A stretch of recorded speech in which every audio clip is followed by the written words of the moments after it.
Narito tayo ngayon upang matunghayan ang nakakapanabik at talaga namang napaka-sweet na latest update sa Edrica.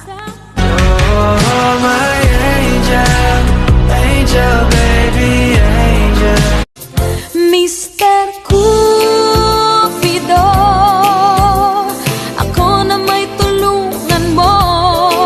Ikaw nga ba si Mr. Right? Ikaw nga ba love of my life? Bakit di na lang tutuhanin ang lahat? Nung araw na yon ay talagang napakasaya ni Miss Erica pati na rin nila Kalinga Prab sapagkat naging formal na ang anunsyo na naging parte na nga si Miss Erica pati na rin sila Kalinga Prab at si Ate Jackie na parte na sila ng isang management at isa na silang talent nito. Marami ding discussion ang naganap sapagkat pinaliwanag ng mga tao doon o kasabat ng mga management ang mga mangyayari at kondisyon pati na rin ang mga gagawin nila bilang mga talent. At talagang kitang-kita nga daw na si Miss Erica ay kinakabahan nun. Kaya sinabi din ni Kalinga Prab na mag-chill lang siya sapagkat ang management na yon ay talagang hindi lang basta-basta para sa trabaho sapagkat hindi nila pinipressure ang kanilang mga talents at talagang napakagaling nila mag-handle. Oh, my angel, angel, baby, angel. Mr. Cupido, ako na may tulungan mo. Ikaw nga ba si Mr. Right? Ikaw nga ba love of my life? Bakit di na lang tutuhanin ang lahat? Talagang nandun din si Kuya Edu na nasa tabi palagi ni Miss Erica sapagkat hindi niya ito pinapabayaan at pinapakita niya na talagang todo suporta siya kay Erica. Through the coordinations or connection na meron na po si Kuya Alvin. So again, welcome to ALF Events and Talents Management Family.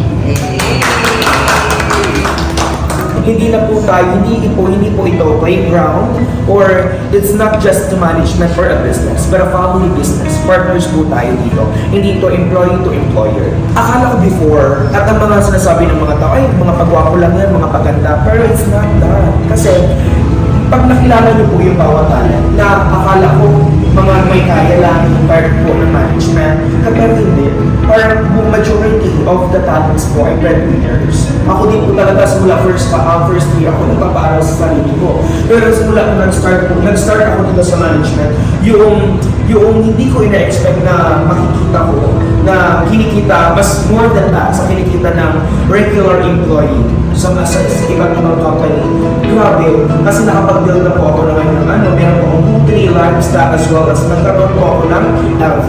Pero hindi lang dahil sa akin, kumbaga dahil sa tulong ng management. At hindi lang dahil sa tulong ni Kuya, kumbaga sa network na meron po tayo. Kasi ang hindi naman natin, hindi tayo full of resources. Turulungan ba? Yan lagi sinasabi ni Kuya. Turulungan. Ikaw, Sir Rob, lagi kang tawag dito, you always extend your hands para matulong sa ibang tao. But hindi sa lahat ng oras, di ba? Ikaw nung nagtutulong. Kasi kami din po, willing kami tulong. And that's one of the goals and objectives po natin dito. Paano natin nasasabi na professionals tayo? Doon pa lang, kumbaga, yun yung proseso. Sabi natin na sila Sir Rob, sila Ma'am Jackie, as well as Sir Edu ay professionals. Pero yung mga talents natin, yung ibang talents na exploring and developing, yan po yung may proseso po tayo. May mga tinatawag po tayo or execute na seminars, workshops, and different platforms for the talents to be developed. Kung before na haharap ako sa inyo, nakakahiya, natatakot ako. Kasi nga ibang level ang makakaharap nyo. Pero ngayon, through the experiences na naranasan ko, through the management, ay grabe. Diba? The way I speak, 21 years old pa lang po ako and third year college. Pero ako sabi ko, hindi pa ako equipped. Diba? Nag-aano pa lang tayo, naghahanap pa tayo ng mga bagay na makakapag-fulfill or makakapag-develop pa sa atin.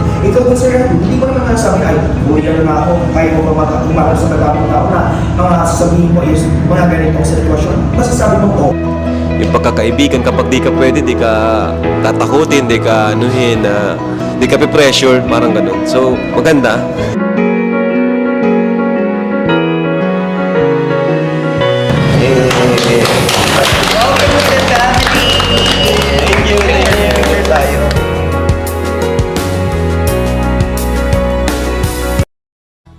Pagtapos ng mga anunsyo at pag-uusap nila Kalingap Rab pati na rin ng management ay nag-start na sila ng photoshoot.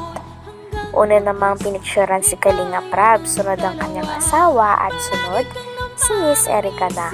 Namangha nga ang mga coordinators doon sapagkat napakagaling ni Miss Erica mag-pose at maging model.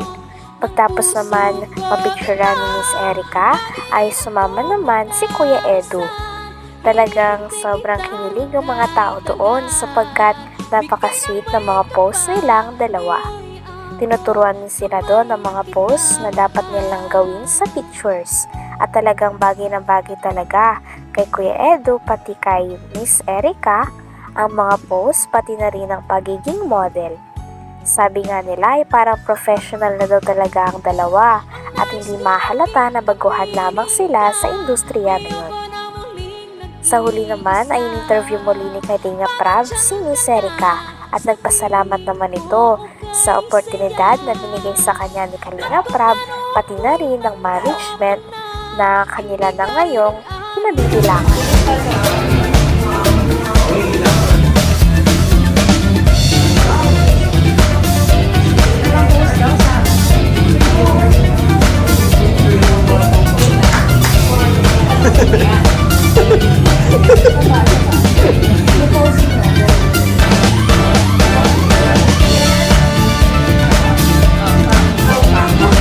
Sanay-sanay si Eric.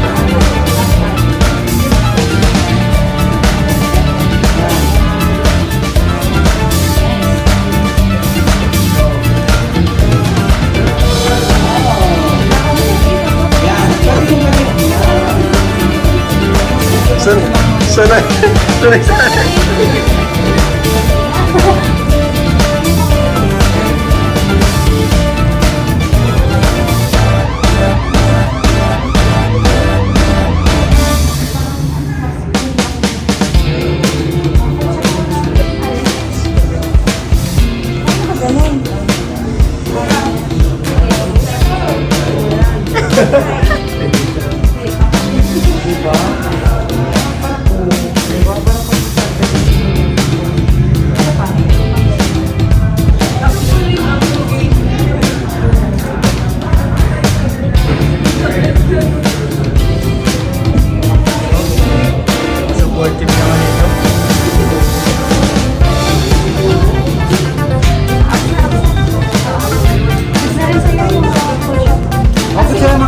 Asan yung alam mo? Coco Martin. Hindi meron siya. Pwede yan. Nakakilig to. Ganyan lang kayo. Tignan mo din sa akin. Mata lang ang musik. Hindi, nakagalit. Sige, 1, 2, 3, go. Lagi mong Okay. inuha kahit minsan lang. Medyo lapit ka. Position. Ibaba ba? Smile ka. Sige na magana. Sige na tumingin ako. Smile ka. Dumating mo. Hindi natin papansinin. Sige, sana sa gawin. Cover na yun Cover na yun Kahit walang ibang laman. Kumusta mo na Erica? Ano yung nararamdaman mo kanina? Parang kinakabahan ka kanina. Opo, kinakabahan po talaga ako kanina kasi po, parang bago po sa akin. First time yun sa'yo. First time po sa akin. Pero dati may handler ka na naman, di ba dati? Opo, pero po hindi po Iba yung may ganun, yung may kontrata, yung formal, ano? Iba kasi kontrata na po talaga. Yun pong handler ko parang ano lang po niya, okay. Hawak lang niya po. Parang siya lang po yung naggano po sa akin. pero wala pong kontrata. Gusto ko lang po na magpasalamat po kasi ano po, malaking opportunity po to sa mga ano po, sa tulad ko po na parang i-boost pa yung confidence na ilabas pa kung ano po yung skills. Ganun.